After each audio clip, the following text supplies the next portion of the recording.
थी रो रो के मधुर मधुर स्वर आकाश में गूंज रहा था। उद्धव जी मथुरा से उसी रथ पर सवार होकर चले जिस पर अक्रूर जी कृष्ण बलदेव को लेकर गए थे, और श्याम सुंदर जिन वस्त्रों को धारण करके गए थे वही अपने प्राण वल्लभ सखा श्री कृष्ण के प्रसादी श्री अंग वस्त्रों को धारण करके श्री उद्धव जी महाराज उस रथ पर सवार होकर ब्रज में पहुंचे। प्रवेश करते ही देखा कि सभी ग्वाल वालों की गाय चरा के ला रहे हैं, गायों के नैनों से अश्रु धारा और मुरझाए से बाल बाल नैना बरसते हुए धरत कहूं पग परत कितने हूं सुरत ने छाया घाव की जाहे लगन लगी घन श्याम की। बस चर मराते हुए शरीरों से पीछे पीछे मन मार के ये स्पष्ट प्रमाणित था कि गायों को मन मार के वन चराने ले जाते रहे होंगे। बस आते हुए दिखाई दिए। उद्धव जी ने रथ को रोका, तभी दो चार इकट्ठे ग्वाल वालों ने आंखें फाड़ के देखा, ये रथ तो वही है, घोड़े भी वही है, रंग भी श्याम है, और ये मथुरा जाके बदल गया क्या? बदल गया देखे नहीं, अब तक तो कूद के रथ पे लिपट गए हो तो हम जाके आग में बेचैन हैं, और ये तो पत्थर बनो रथ पे ठाड़ो, देख रहे हो हमारे भटर भटर। तभी उद्धव जी ने समझ लिया कि ये मेरे को पहचान नहीं पा रहे, मेरा श्याम वर्ण वही रथ वही घोड़े और वही अंग वस्त्र देख कर भ्रमित हो रहे हैं। क्यों न हो कि मैं इनको अपना परिचय दे दूं। भैया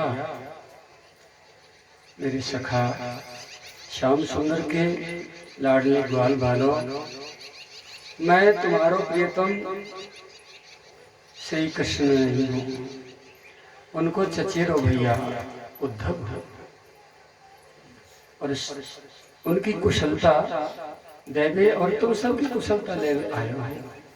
पर मुझको तुम ये बता दो, नंद बाबा और मैया यशोदा को घर कहाँ है? तभी आंसू पहुंचते हुए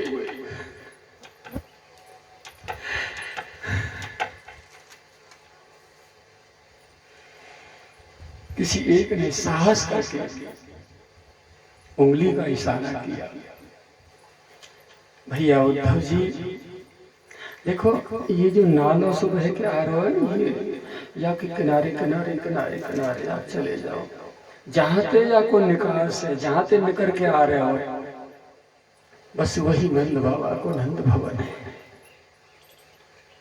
बोले वहां ते नालों निकल रहे? बोले हाँ, मैया बाबा के आंसू बंद रहते, रात दिन बस कृष्ण बलराम की याद में रोते रहते। तो अश्रु धारा जो बह रही है रात दिन, बस ये आंसू हैं, कोई अलग से किसी नदी नाले का पानी नहीं है, ये उनके विरह आंसू का नाला है। आप चले चले उद्धव जी ने देखा, सोचते लगे ये क्या बात है, इतने आंसू भी हो सकते हैं कि नाले का रुक ले गया। चलो चलते हैं। रथ को बढ़ाया, उस विरह के परिवेश में प्रवेश करके ही उद्धव जी की बुद्धि कुंठित होने लगी, मानो धीरे धीरे कोई भीतर से उनके विवेक की पुस्तक को खींच रहा हो। उनके ज्ञान को खींच रहा हो, बस कुछ खिंचता सा हुआ दिखाई दे रहा है और भीतर से कुछ दूसरी ओर से भरता हुआ सा दिखाई दे रहा है। समझ में नहीं आ रहा हो क्या रहा है। बस ये स्थिति ऊहापोह की श्री उद्धव जी की रथ पे खड़े खड़े तब तक ही श्री नंद भवन के द्वार पर पहुंच गए। लगभग सूर्यास्त हो चुका था। घोड़े रथ से उतरे और घोड़ों को खोलकर उनका जो चारा था रथ के पीछे वो टंगा हुआ था, उधर घोड़ों को बांधा और दरवाजे पर जाकर खड़े हुए और द्वार पर खड़े होकर के आवाज देने लगे, बाबा बाबा, मैया मैया। नंद जी और माँ यशोदा के कानों में ये बाबा बाबा स्वर पड़ा। बोले कौन पुकार रहा है? नंद बाबा। मैया तो साहस नहीं कर पाई उठने के लायक नहीं थी, इतनी दुर्बल हो चुकी थी। रोते रोते अपने नंद की याद। नंद बाबा भी जैसे तैसे खड़े होकर दरवाजे तक आए। उद्धव ने चरणों में माथा झुकाकर प्रणाम किया, हृदय से लगा लिया। श्याम वर्ण और वही वस्त्र, वही मुकुट, वो सब देखकर रूप एक बार तो चकाचौंध हुए। बाबा मेरो कन्हैया ना, पर ये रंग तो वही है, अंग वस्त्र भी वही है, पर इतना निष्ठुर तो नहीं है सकते ये कन्हैया नहीं। तब तक ही उद्धव जी बाबा की जेब भर के और अंदर ले आए। पलंग पर बाबा को बिठाया और उद्धव जी चरणों में बैठने लगे कि तभी नंद बाबा ने गोदी में भर के उनको अपनी बगल में पलंग पर ही बैठा लिया।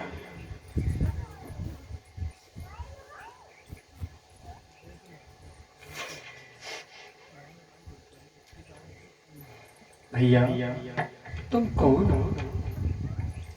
बाबा मैं आपके लाडले कृष्ण बलराम का चचेरा भाई उद्धव हूँ।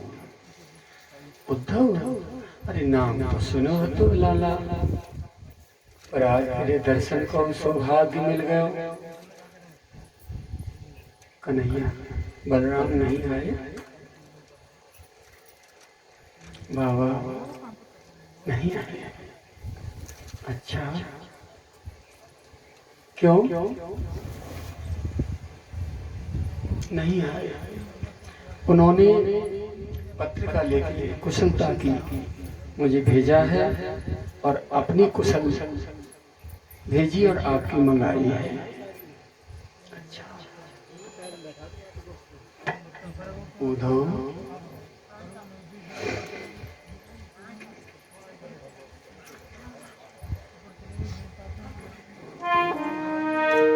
तमागतं समागम्य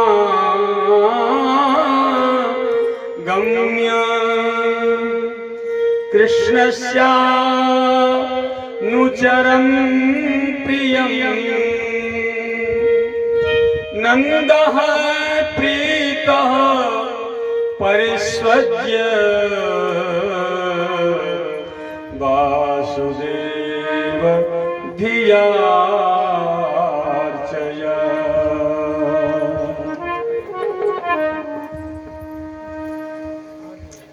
बाबा को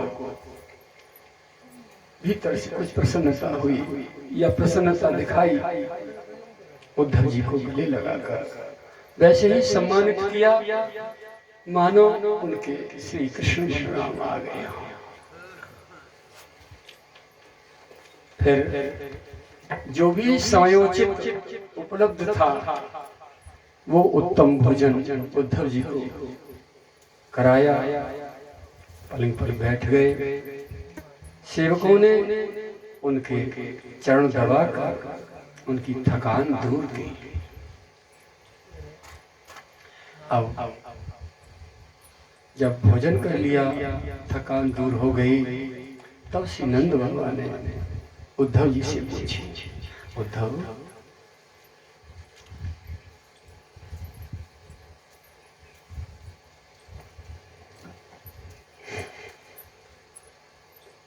हमारे सखा वसुदेव जी कैसे हैं?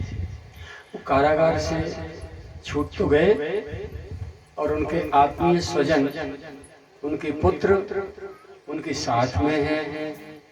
इस समय वे सब तरह से कुशल तो हैं ना? अब कोई उत्पात तो नहीं होगा ना मथुरा में? बड़ी सौभाग्य की बात है कि पापी कंस अपने पापों के कारण ही मारा गया। अपने अनुचरों के साथ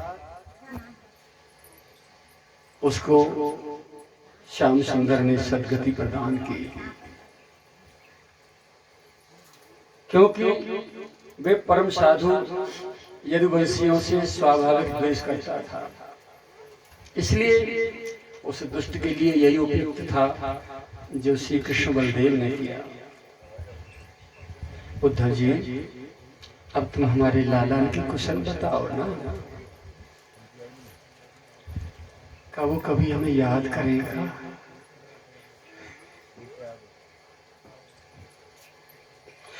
हमारी भूली बिछड़ी याद करेगा भी कभी? अपि स्मरति नः कृष्णो मातरं सुहृदः सखी गोपान् व्रजं चात्मनाथं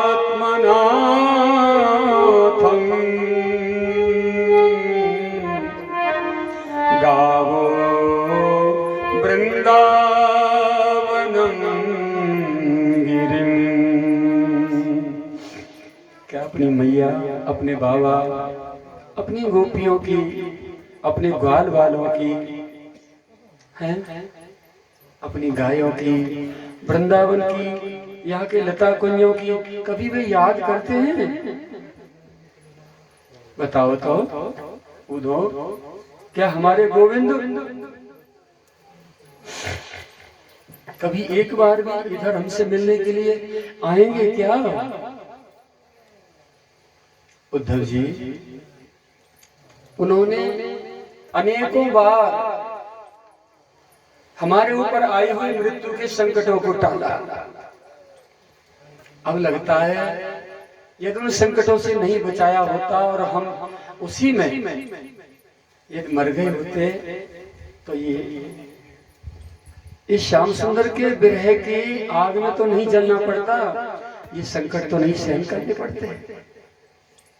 उन्होंने क्यों नहीं मरने दिया, क्यों बचाया, क्यों रक्षा की हमारी? अब हम उनके लीला चिंतन इतने तन्मय रहते हैं कि अन्य जल भोजन विश्राम और घर गृहस्थी के काम काज की तो हमें कोई सुध ही नहीं रहती।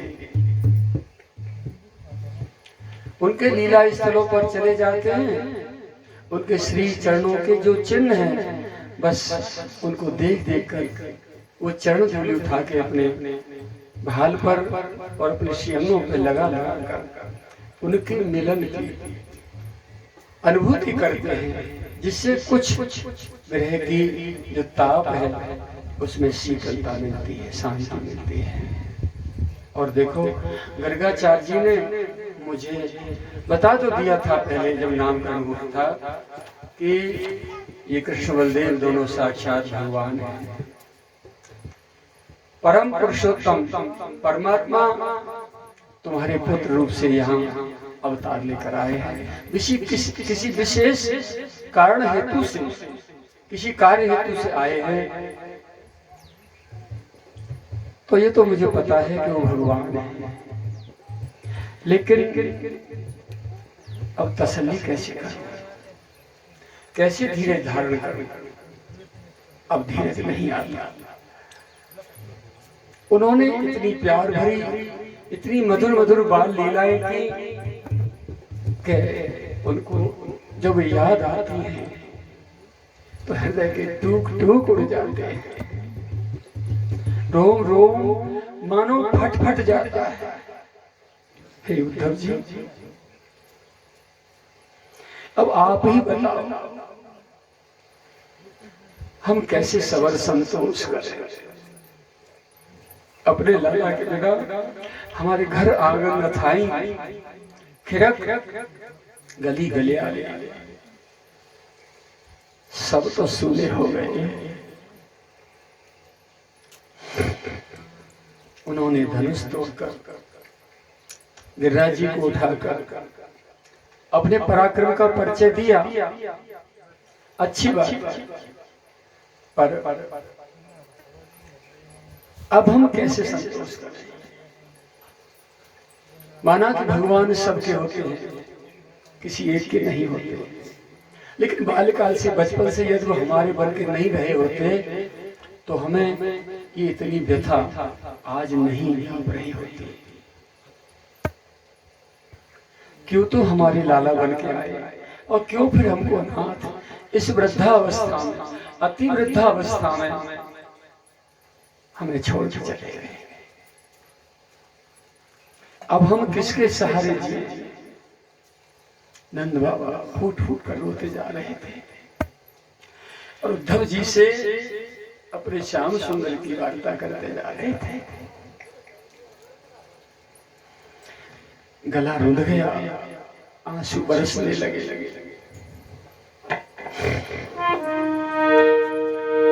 इति संस्मृत्य संस्मृत्य नंदः कृष्णानुरक्तधी अत्युत्कण्ठो भवतु श्री प्रेम प्रसर विह्वलः।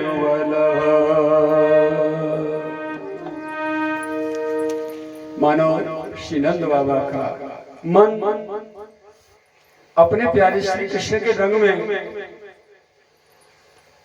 ऐसे रंगा हुआ था कि वो रंग अब छूट नहीं पा रहा है।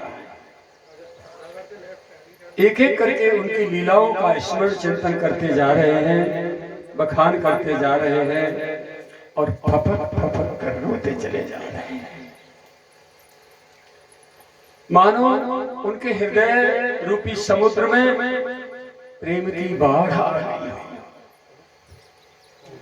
उद्धव जी नंद बाबा की स्थिति को देखकर, उस स्वरूप को देखकर, विरह को उफनता हुआ देखकर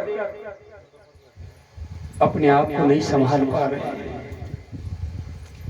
इतना विरह कभी सुना भी नहीं था जो आज आंखों से देखने के लिए मिल रहा है। तब उनको अपने ज्ञान पर भीतर भीतर गिलानी आने लगी कि मैं इनको क्या ज्ञान समझा। ये तो समझने की स्थिति में ही नहीं है। क्या प्रवचन दूंगा इनको। उपहास का पात्र होने के अतिरिक्त और मेरे पास, मेरे पक्ष में, मेरे पल्ले पड़ेगा भी क्या।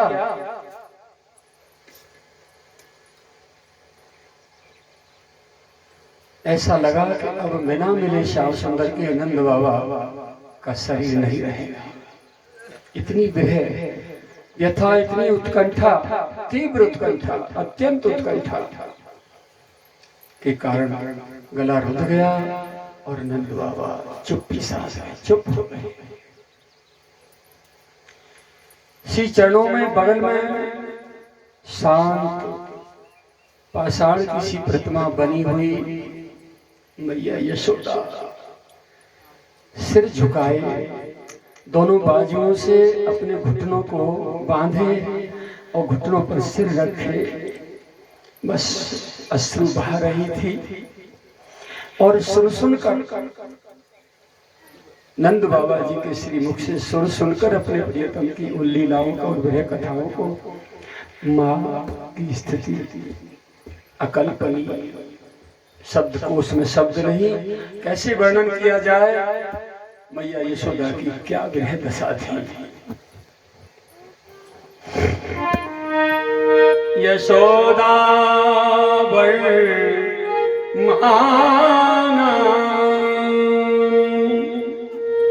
पुत्रस्य चरितानि च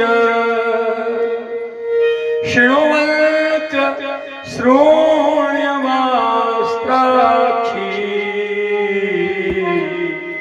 स्नेहस्नुत पयोधरा।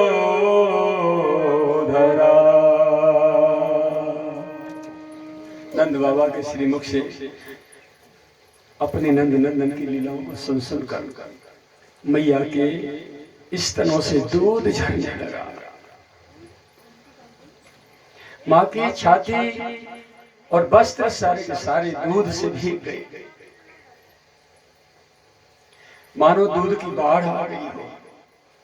और माँ के स्तनों का वो दूध और मैया बाबा के आंसुओं का जो जल था एकीकृत होकर एक रस होकर बस चौखट को तोड़ता हुआ आगे नाले का रूप लेकर बहता चला जा रहा है।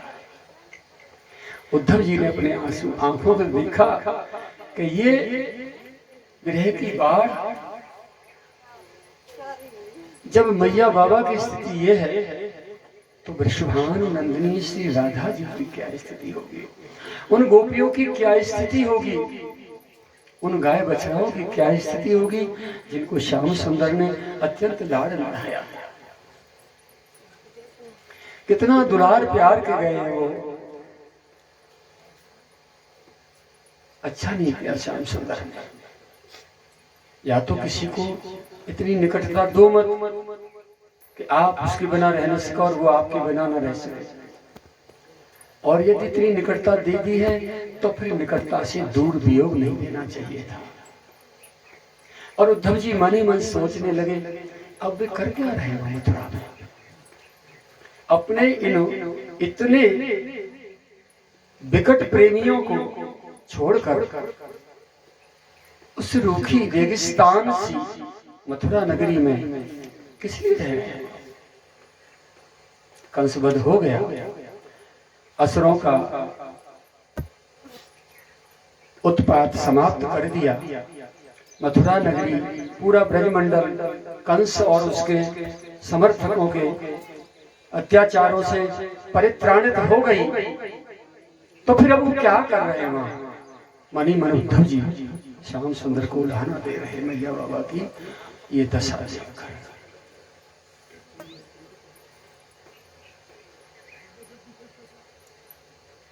अब माता यशोदा जी को उपदेश देना शुरू किया उद्धव जी ने।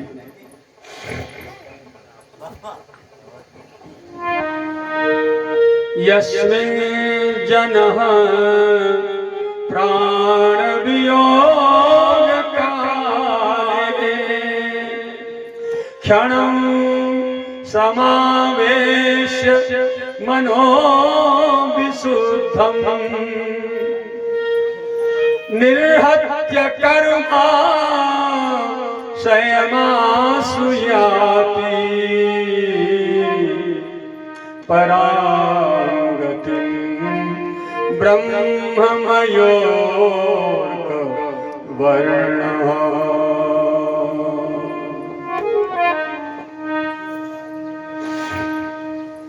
अब मैया बाबा दोनों से उद्धव जी बोले, हे बाबा, जो जी मृत्यु के समय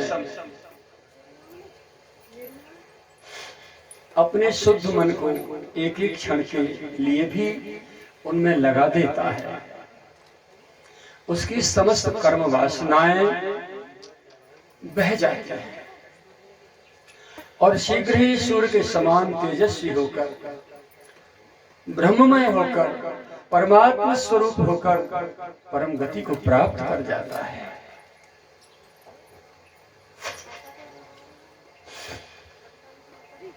आप चिंता न करो, मैं जाऊंगा और यहाँ की पूरी स्थिति का जो मैं देख रहा हूं यथावत उनसे निवेदन करके उनको ब्रज लाने के लिए प्रयास करूंगा। वे अवश्य ब्रज में आएंगे और आपकी पीड़ा, आपका संकट, आपका ग्रहजन्य ताप, अनुताप, संताप सारे के सारे दूर कर देंगे। आप चिंता न करो, मैं अवश्य जाके आपके लिए लड़ जाऊंगा उनसे।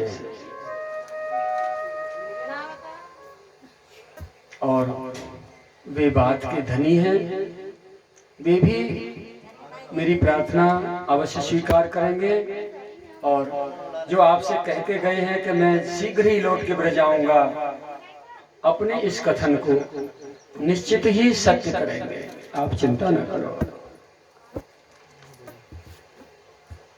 और बाबा देखो, उनसे अलग कुछ है भी तो नहीं, वो सब में समाये हैं, वो सर्वव्यापक हैं। दृष्टम श्रुतम भूत भवत् भविष्यत् चरिष्णु महादल्पकं च विनाच्युतात् स्तुतरां वाच्यं सैव सर्वं परमार्थ भूतः। हे बाबा, जो कुछ भी देखा सुना जाता है, वो चाहे भूत भविष्य वर्तमान में से कुछ भी हो, किसी से भी संबंध रखता हो, स्थावर हो या जंगम हो, महान हो अथवा अल्प हो, कुछ भी हो, ऐसी कोई चीज ऐसी नहीं है जड़ चेतन में जो श्री कृष्ण से अलग हो। बाबा, वास्तव में वे परम सत्य हैं, उनसे अलग कुछ भी तो नहीं है। अभी भी तो वो आप में ही समाये हैं, फिर आप इतने चिंतित क्यों हो रहे हैं? अब इस प्रकार चर्चा करते करते मैया बाबा को समझाते समझाते मैया बोलने की स्थिति में नहीं रही, कुछ कहने की लायक नहीं थी नंदरानी। बस सिवाय रोने के और कुछ नहीं सूझ रहा था माँ को। आंसू सिर झुकाए और स्तनों से दूध एक साथ मिलकर बहते चले जा रहे थे, मानो ब्रज को बहा देंगे। ऐसी चर्चा करते करते करते करते वो रात्रि पूरी श्री कृष्ण चिंतन में, श्री कृष्ण बलराम की चर्चा में बीत गई। प्रातः काल हुआ, ब्रह्म मुहूर्त में उद्धव जी ने अपने दूसरे अंग वस्त्र उठाए और एक पात्र उठाया, पात्र को उठाकर श्री यमुना जी की ओर शौचाचार्य स्नान आदि के लिए चल गए। रथ दरवाजे पर खड़ा ही था। जब तक उद्धव जी स्नान करके वापस लौटे, तब तक पर्याप्त प्रकाश हो चुका था, प्रभात काल हो चुका था, लगभग सूर्योदय की बेला आ चुकी थी। और गोपियां उठ उठ के कोई अपने गोबर डालने को जा रही है, तो कोई अपनी गायों को चारा डालने के लिए जा रही है, तो कोई गो दोहन के लिए जा रही है, कोई अपने शौचालय कृत्य से निवृत्त होने के लिए जा रही हैं। सब गोपियां ग्वाल अपने अपने घरों से निकल करके बाहर की ओर जो ही आए, नंद बाबा के दरवाजे के आगे होकर निकलने लगे तो देखा कि रथ खड़ा है, और वही रथ है जिसमें बैठा कर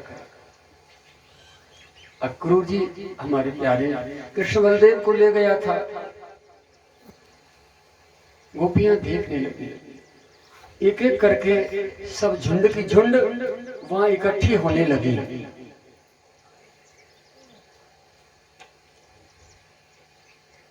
गोपियां आई, इधर उधर देखने लगी, तो देखा कि उधर से यमुना जी की ओर से एक कोई श्याम वर्ण,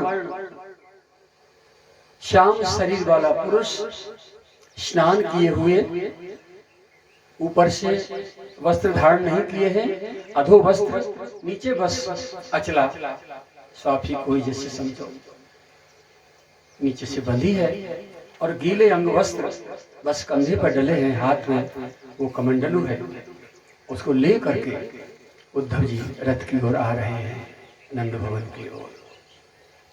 किसी एक गोपी की दृष्टि पड़ी, उसने कहा देखो वीर, देखो देखो देखो वो आ रहा है ना, वो श्याम श्याम जैसा लग रहा है कुछ। बोले हाँ आने दो।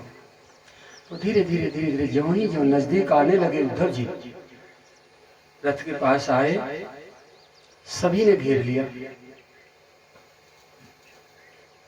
एक दूसरे से चुप चुप कहने लगी, भीतर भीतर घूंघट में होठो, श्याम सुंदर तो ना लगे, रंग तो श्याम सुंदर को सोइए, पर श्याम सुंदर तो ना है जी, ये कौन है? ब्रज में कोई दूसरा ऐसा पुरुष है क्या श्याम शरीर वालो? उद्धव जी समझ गए। तो उद्धव जी ने कही, गोपियों मैं श्याम सुंदर नहीं हूं, मैं तुम्हारे प्रियतम श्याम सुंदर को सखा हूं। अच्छा, और तुम्हारे प्रियतम श्याम सुंदर ने अपनो संदेश देवे और तुम्हारी कुशलता लेवे को मोह भेजो है, मैं उनको चचेरो भाई हूं। ओ अच्छा, भेजे मन भावन के उद्धव के आवन की, सुधि ब्रज गावन में पामन जबे लगी, कहे रत्ना कर ग्वालिनी की झोर झोर, दौर दौर नंद पौर आमन सवे लगी। भेजे मन भावन के, मन भावन प्रियतम श्याम सुंदर के द्वारा भेजे गए उद्धव के आगमन की सूचना ब्रज के गांव गांव में फैलती जा रही है। बस जिन्होंने देखा अपनी लेखनी से लिखा, तो जो देखा बोले दौड़ दौड़ के गांव गांव से, घर घर से सब गोपी ग्वाल और नंद बाबा के द्वार पर आए इकट्ठे होने लगे।